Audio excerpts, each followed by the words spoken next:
Far from being a voice for disadvantaged communities in remote Australia, new IPA analysis reveals the proposed voice to Parliament will be biased towards the niche values of the urban elite. The model contained in the Calma-Langton report, which has been repeatedly endorsed by the Prime Minister and Voice to Parliament advocates, describes a body comprised of 24 members. Of the 24 members, just 7 members of the voice would be guaranteed to represent remote areas. This means that urban Indigenous communities would have 2.5 times more representation on the voice than remote Indigenous communities.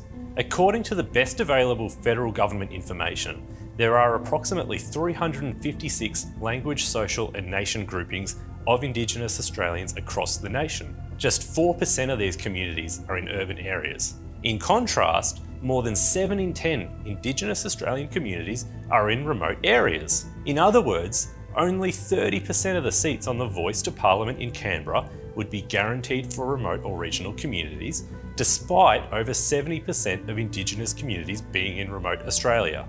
The proposed Voice to Parliament model is structurally biased against regional and remote areas, which means those most disadvantaged are at risk of being further overlooked by more vocal and numerous urban delegates. All Australians want better outcomes in Indigenous communities, but the urban bias entrenched in the proposed voice model would likely make it a powerful and constitutionally enshrined platform for inner city activists to continue to push their divisive agendas.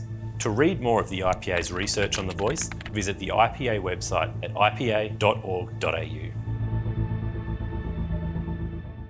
Authorised by Scott Hardgraves, Institute of Public Affairs, Melbourne.